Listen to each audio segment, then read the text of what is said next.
প্রিয় বন্ধুরা, আসসালামু আলাইকুম। আলহামদুলিল্লাহ আমি ভালো আছি। তো বন্ধুরা, অনেক পথ পাড়ি দিয়ে সেই চাপা বাওড়ে চলে এলাম। দেখতে পাচ্ছেন আপনারা, আমি আস্তে আস্তে একটু একটু করে সামনের দিকে এগিয়ে যাচ্ছি। অবশ্য চাপা বাওড় আসতে যে আমরা প্রতিমধ্যে একবার বৃষ্টির বিড়ম্বনায় পড়েছি, বৃষ্টিতে ভিজতে হয়েছে আমাদেরকে। যা হোক, আমারও ধারণা ছিল না যে চাপা বাওড়টি আসলে এত দূর। তো এখান থেকে টিকিট কেটে স্টার্ট করছে না, স্টার্ট কীভাবে করবো? ও এটা হ্যাঁ হ্যাঁ টিকিট কাউন্টারটি দেখতে পাচ্ছেন। টিকিট কেটে আমরা ঝাপা বাওড়ের উদ্দেশ্যে যে রওনা হচ্ছি, অবশ্যই বাওড়েই নেমে যাচ্ছি। খুব সুন্দর পরিবেশ।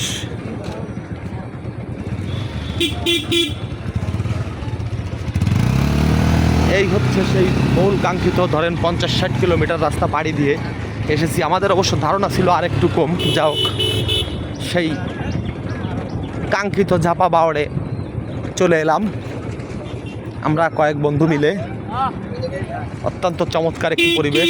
হ্যাঁ বন্ধুরা, আমি জিহাদ হোসেন। আমি যেটি ভেবেছিলাম তার থেকে কিন্তু আরও অনেক সুন্দর। তার মানে আমি শুনেছিলাম যে প্লাস্টিকের যে ড্রামে করে গ্রামবাসী উদ্যোগ নিয়ে, ব্যক্তিগত উদ্যোগে ঝাপা বাওড়টি তৈরি করেছে। আসলে আমি যেমন ভেবেছিলাম তার থেকেও অনেক চমৎকার, অত্যন্ত সুন্দর একটি পরিবেশ, যেটি আমি আমার মনে হচ্ছে যে ভাষায় বোঝাতে পারবো না। এত সুন্দর পরিবেশ। দর্শনার্থীও কিন্তু বেশ আছে, আর বিশেষ করে আমাদের আসতে একটু দেরি হয়ে গেছে। পড়ন্ত বিকেলের সূর্যটি আপনারা দেখতে পাচ্ছেন। আমরা অবশ্য যে টাইমে রওনা হয়েছিলাম, তো তার আগে এই যে আমরা যে ঝাপা বাওড়ে আসছি, আমাদের ভাই মুরাদ ভাই, হ্যাঁ মুরাদ ভাই বললাম। এরপরে এই যে আমার অসীম মামু পানির বোতলাতে দেখতে পাচ্ছেন বহুল কাঙ্ক্ষিত ঝাপা বাওড়ে। অবশ্য সে আগেও আসছে, আমি কিন্তু নতুন। আর এই হচ্ছে আমার প্রিয় মামু আফিজুর মামু। এই যে হচ্ছে আমার আফিজুর মামু, শিক্ষক মানুষ, সদানন্দ ব্যক্তি। আমার মামা, এই ঝাপা বাওড়ে এসে এখন কেমন লাগছে? অসাধারণ ফিলিংস। অনেক পথ পাড়ি দিয়ে আমরা আসছি। আমাদের যে ধারণা ছিল যতটুকু দূরত্ব, তার থেকেও একটু বেশি দূরত্ব। যা হোক, ভালোই লাগছে। প্রতিমধ্যে বৃষ্টিতে ভিজে যাওয়ার পরও ভালো লাগছে। বৃষ্টিতে ভেজার দৃশ্যটি কেমন লাগছিল, ওই মুহূর্তটি? নিঃসন্দেহে ভালো লাগছিল, কারণ অনেকদিন পর বৃষ্টি হতো। এটার ফিলিংসটাই অন্যরকম। যা হোক, এবার এ হচ্ছে আমার দোস্ত মুস্তাক, কাজী মুস্তাক। কি আমার দোস্তর অনুভূতিটা কেমন? দোস্ত, তোমার অনুভূতি কেমন? খুব সুন্দর, জায়গাটাও খুব সুন্দর, প্লেসটাও খুব সুন্দর, এবং সন্ধ্যার আগে খুব সুন্দর। ধৈর্যশীল মানুষ, কথাও কম বলে আমার দোস্ত। আর এই হচ্ছে আমার সেই প্রিয় মামু মুস্তাক মামু, যার উদ্যোগে আজকে আমরা এই ঝাপা বাওড় আসছি। তো মামা, এত রাস্তা পাড়ি দিয়ে আসার পরে তোমার কেমন লাগলো? ভালো লাগলো। এক কথায় শেষ, দাড়ি পুলিশ স্টাফ কম আসা একবারে শেষ। যা হোক আর কি। আর আমি জিহাদ হোসেন, আমার কেমন লাগছে সেটি আমি আসলে বলে বোঝাতে পারবো না। আমি একটু সবুজ বা সৌন্দর্যের পূজারি বরাবরই। দেখতে পাচ্ছেন আপনারা সেই বহুল কাঙ্ক্ষিত পথ পাড়ি দিয়ে আমরা এখন ঝাপা বাওড়ে। আমার কাছে কিন্তু অত্যন্ত চমৎকার লাগছে।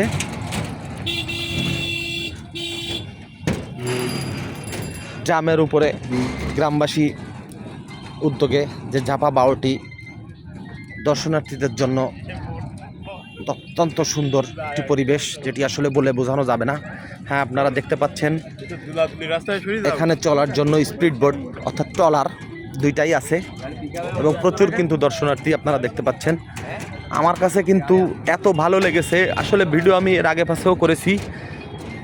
বেশ ভালো লাগে আমার কাছে ভিডিও করতে। আমি কিন্তু ভালো লাগার কারণে ভিডিওগুলো করি। এই যে ড্রামের পরে কিন্তু এই স্টিল পাত বসিয়ে এই বাওড়টি করা দেখতে পাচ্ছেন। উপজেলা প্রশাসনের তত্ত্বাবধানে এখানে বেড়ানোর ব্যবস্থা আছে। আর এই পাশটি কিন্তু জাল দিয়ে ঘেরা, এদিকে স্পিড বোট চলে না বা ট্রলার চলে না, এই সাইডটাতে চলে। অত্যন্ত চমৎকার একটি পরিবেশ। হ্যাঁ, হাঁটার মাঝে কিন্তু এই যে ক্যামেরাটি কাঁপছে বন্ধুরা, দোল খাচ্ছি। এই যে ড্রামের উপরে তক্তা বা পাত বসিয়ে এই যে বাওড়টি, যার কারণেই কিন্তু এই দোল খাওয়া। অত্যন্ত সুন্দর একটি পরিবেশ। হ্যাঁ, এই যে ছোটো ছেলেরা দেখতে পাচ্ছেন বেড়াতে আসছে, আমরাও বেড়াতে আসছি ঝাপা বাওড়ে। খুবই সুন্দর একটি পরিবেশ। আমি এ মাথা থেকে ও মাথা পর্যন্ত যাওয়ার চেষ্টা করছি এবং আপনাদেরকে সেটি দেখানোর চেষ্টা করছি। যদিও ভিডিওটি একটু লং হয়ে যাবে, তবুও আজকে শর্ট করব না। সুন্দর পরিবেশ, ফ্যামিলি পরিজন নিয়ে বেড়াতে আসার মতো, এবং অনেক মানুষই কিন্তু এখানে বেড়াতে আসছে। আপনারা দেখতে পাচ্ছেন, আমরা যেমন দূর দূরান্ত থেকে বেড়াতে আসছি, এখানে সেরকম দূর দূরান্ত থেকে অনেক মানুষই বেড়াতে আসছে।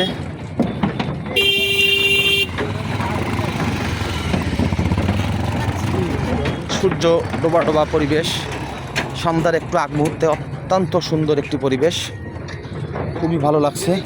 হ্যাঁ বন্ধুরা, ড্রামের উপরে প্লাস্টিকের যে ড্রাম, সেই ড্রামগুলি সেট করে বেঁধে দিয়ে তার উপরে স্টিলের পাত বসিয়ে বা লোহার যে পাত বসিয়ে ঝাপা বাউলটি আসলে নির্মিত। এটি কিন্তু বেশ স্বনামধন্য, নাম করা। আমাদের এই খুলনা অঞ্চল বা যশোর অঞ্চলে কিন্তু এটি বেশ প্রসিদ্ধ। আমরা অবশ্য খুলনা থেকে আসি, তাই খুলনা কথাটি চলে আসছে। যশোরের মনিরামপুরের সেই ঝাপা বাউল, বিখ্যাত ঝাপা বাউল, বাউলটি কিন্তু আগের থেকেই পরিচিত, নাম করা এবং অনেক পুরনো। আর এই যে প্লাস্টিকের ড্রাম দিয়ে নির্মিত, এই বৃষ্টির কারণেই কিন্তু এই ঝাপা বাউলটি আরও প্রসিদ্ধ হয়েছে, আরও অনেক নাম করা হয়েছে এবং মানুষের কাছে কিন্তু অত্যন্ত প্রিয় হয়েছে। আমার কাছে কিন্তু বেশ ভালোই লাগছে। অনেক পথ পাড়ি দিয়ে আসছি, আমরা খুলনা থেকে আসছি। তো প্রতিমধ্যে বৃষ্টি একবার হয়েছে, কোনো এলাকাতে বৃষ্টি হয়েছে কিনা জানি না। নেহালপুর এলাকাতে কিন্তু আমরা একটু ভিজেও গিয়েছিলাম, সেখানে একটু যাত্রা বিরতি দিয়েছি। এই দেখেন, এই হচ্ছে সেই ড্রাম। আপনারা যা হোক, অত্যন্ত সুন্দর একটি পরিবেশ, বেশ মনোরম। এত সুন্দর আমি কিন্তু আসলে আসার আগে যেমনটি ভেবেছিলাম তার থেকেও সুন্দর। বন্ধুরা, আপনারা হয়তো ভাবতে পারেন যে ভাই মনে হয় গল্প দিচ্ছে, আসলে তা কিন্তু নয়। অত্যন্ত চমৎকার একটি পরিবেশ, সুন্দর একটি পরিবেশ। অবশেষে সেই ঝাপা বাউলের শেষ প্রান্তে আমি চলে আসলাম।